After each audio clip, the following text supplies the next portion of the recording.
I'm not saying that Steph Curry was not the most valuable player in the league, but the fact that there is no question that he was the most valuable player, and the guy in San Antonio who did what he did is not even in the conversation, I completely disagree with that. The logic that I am a hater of Steph Curry because I don't think he should have won the league MVP unanimously.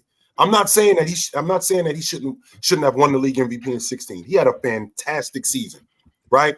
Fantastic. Went 50, 40, 90. That team won 73 games. He had one of the best shooting seasons in NBA history.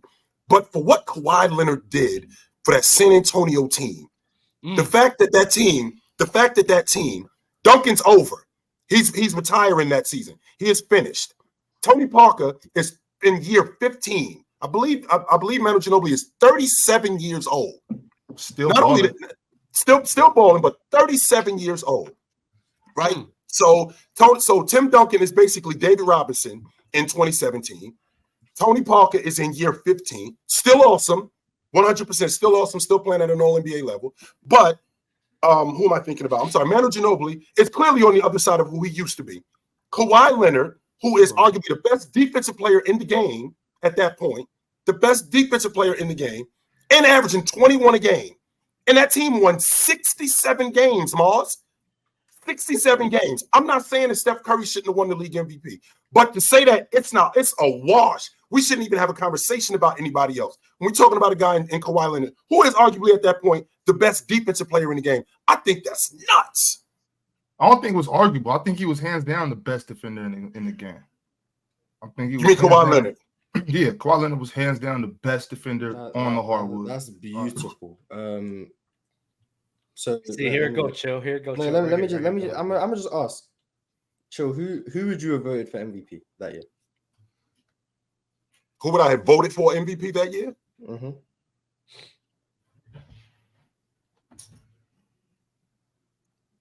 I can't say James because I mean that would be biased, and I won't say James. No, because that would just be me with my bias, and I got to be honest with you, Mars. I do. I have to be honest with you, and being honest with you, it would be hard for me to take that MVP vote away from Kawhi Leonard. It would just be hard for me to do that. So you would vote for Kawhi? I would.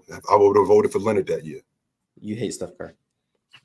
And why do I hate Steph Curry? Because Kawhi Leonard won 67 games. Good for him. Steph Curry won 73. One more game. Right. Kawhi Leonard better crew though. That's why he brought all the crew. Yeah, cool. Because sure. That's a fact. I don't know why. Sure, I said sure. But it's the condescending tone. White Chill is the condescending. Let him go. Go ahead, Mars. Keep going. Keep going. Because Kawhi Leonard may have been the best defender in the league. Cool, sure. Steph Curry was the best offensive player in the league. Mm-hmm. So there's that. It wasn't just 50, 40, 90, by the way. It was 50, 45, 90. Yeah. He also led the league in scoring. He also, I think, is the only player to lead the league in scoring by being the most efficient scorer in the league as well. That's never happened before. 400 threes. That's never happened before. The Warriors were the best offense in the league. I don't think the Spurs were the best defense in the league, but they might have been. So I'm not gonna. Someone can check. They might have been because they were like top 2 or something. So there's that. But just the fact that Steph Curry also played more games. But if you think Kawhi Leonard was the MVP, right? That's your opinion. So I'm not giving the MVP to someone over the fact that Steph Curry did something we've never even seen before on like 3 different fronts. We've never seen someone lead the league in scoring while being the most efficient scorer of all time. Right. We've never seen someone make 400 threes. We've never seen someone shoot 45% from 3 on 11 threes a game. We've never seen a team win 73 games. He did 4 things that we've never seen before.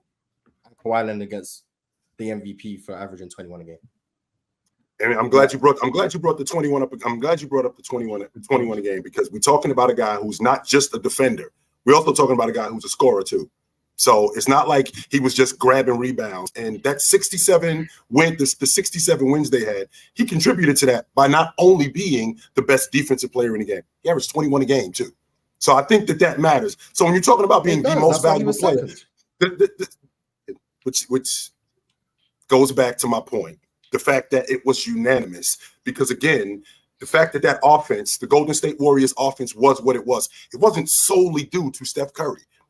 Steph Curry did have a lot to do with that. I mean, are we going to add how many three-pointers Klay Thompson cracked that year?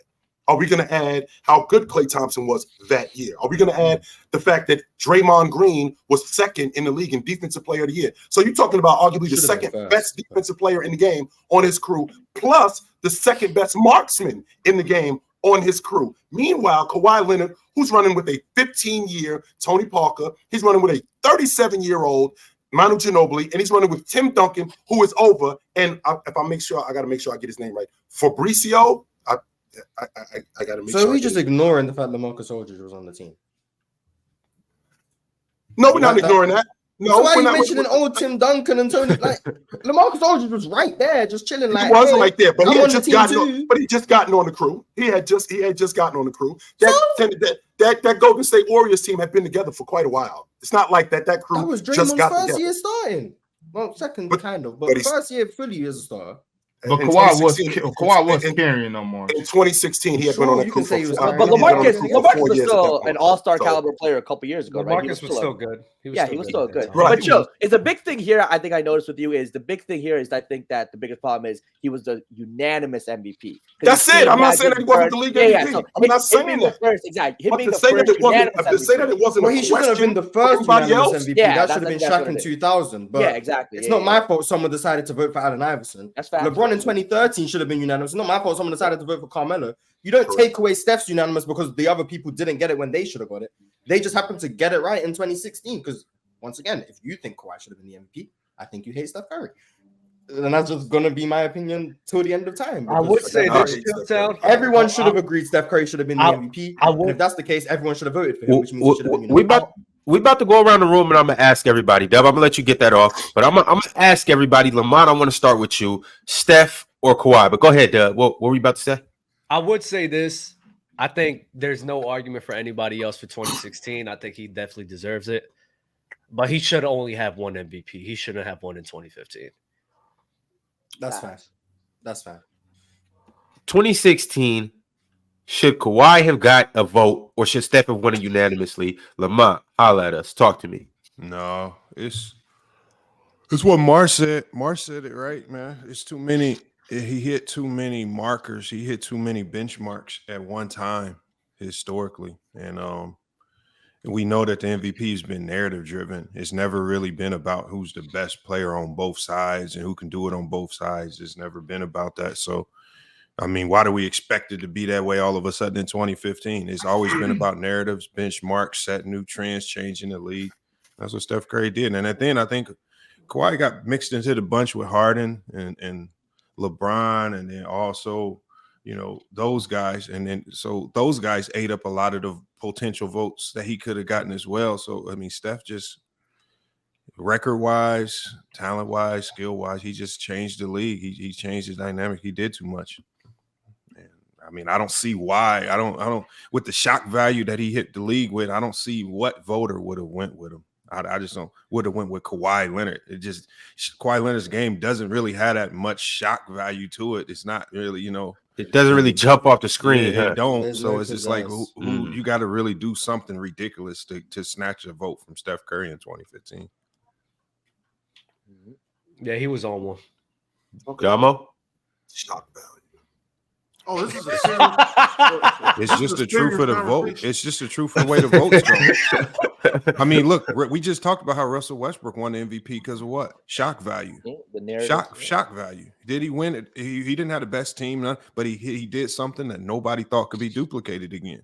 That's shock value. So it's always been like that with the MVP. So it doesn't surprise me. Steph, like Mar said, he hit 4 different historically great benchmarks. Not just one like Russ did. He hit like 4. I mean, you can't get no more shock value than that. I mean, you want to give, like I said, I would have gave James Harden a vote over Kawhi Leonard. And it wouldn't even have been Kawhi Leonard getting the first place vote, if even LeBron. But to give it to Kawhi at all people, hell no. Ain't no way. Why James Harden? Because he was buckets? That was it? Yes, but he had more shock value that year. He jumped off the screen. That's the year he came in out of shape and Kevin McHale got onto him. Right. Yeah, that team was a 500 team too. Yeah. I think 2015, I think 2015 James Harden definitely deserved that over Stephen Curry because what he was doing without Dwight Howard and still being able to put that team in the playoff contending spot, I mean, that was ridiculous what he was doing. I think he had more shock value, but the highlights won it for Stephen Curry in 2015, but I digress. I think Kawhi wins that MVP in 80% of other NBA seasons. Like, he just lost to an all-time great season by Steph. Every now and then you have those seasons by whether it's LeBron, Jordan, Shaq. It was an all-time great season by Steph. The 73 wins is huge, right? But in most of the seasons, I think Kawhi would win. Again, his team winning 67 games. So I get the logic behind Kawhi. He just ran into an all-time great season. So Jalen, Steph was for sure unanimous. Yeah. I think you Even let's put get that straight. Kawhi. I think you put that Kawhi in any other year of the decade, and he doesn't win MVP one time. I agree. I don't think he wins it. He's not beating LeBron in 12 or 13. He's not beating Kevin Durant when Russell Westbrook goes down. Steph Curry in 2015, maybe, even though I think James Harden would be ahead of Kawhi in that race. 2016, obviously not. 2017, he's not beating Russ or Harden, as displayed by the fact he came third to them in that year. 2018, he's not beating James Harden, averaging 30 on a 65-win team. He's not beating him. He's not beating Giannis in 2019. He's not beating Giannis in 2020. Maybe Derrick Rose, but Derrick Rose being the number one seed in the East on that Bulls team where you could argue they weren't that great either, and the shock value of Derrick Rose, I don't think he wins any year in a decade. I mean, is his team first? Like, is his team first place in the West? How often is his team first place in the West in that decade? Let's say that team, the Spurs, are first place. They have 67 wins. I think that matters to voters. Yeah, they'd probably be first. Yes, I think that matters. I understand. I mean, if you break it down, LeBron, KD, I think some of those guys had better individual seasons, but having the best record in the league and being the best player on that team, we've seen guys win MVP with those two things going for them. See what I'm saying? Mm-hmm. We're past the days where you're winning MVP averaging 21 points a game. So when That's Steve fair. Nash did it, that was the last time. They're not giving low volume scorers an MVP. Wait a minute. And whether or not that's right or wrong, I'm not saying that. Because I'm a firm believer that Steve Nash deserved his MVPs. I think he should have won it in 2007 and Dirk won it. So I don't subscribe to the belief of low volume scorers can't win it. But 21 points a game is not going to win you an MVP in this modern era of basketball. So the scoring part was, so if that 21 was 25, it might be different. But the fact that he averaged 21 a game, even though in terms of efficiency, he basically he did almost the same thing Curry did. He went 50-40. He went 50-40 and almost 90. I mean, he shot almost 45% on the long ball that year. So, and you just talked about Steph Curry. Yes. Right. And he still shot almost 45% on the long ball. Sure. And he shot almost 90% from the stripe that year. And on top of that, him being the best defensive player in the game. And we're not talking about the best player. We're talking about the most valuable player. And a guy whose team won 67 games. I'm not stuck on the fact that the guy averaged 21 a game. I'm stuck on the fact that when you're talking about MVP, it's the most valuable to your team's success. Was Steph Curry the most valuable to the Golden State Warriors' success? 100%, Mars. I will not argue that. Even though him shooting, I believe it was 400 threes he made that year, and he led the league. Well, the dude that was on his team, he was second in the league in three-pointers. So he had that. So he had that to his credit too. But with that being said, I'm not saying that Steph Curry was not the most valuable player in the league. But the fact that there is no question that he was the most valuable player, and the guy in San Antonio who did what he did is not even in the conversation, I completely disagree with that.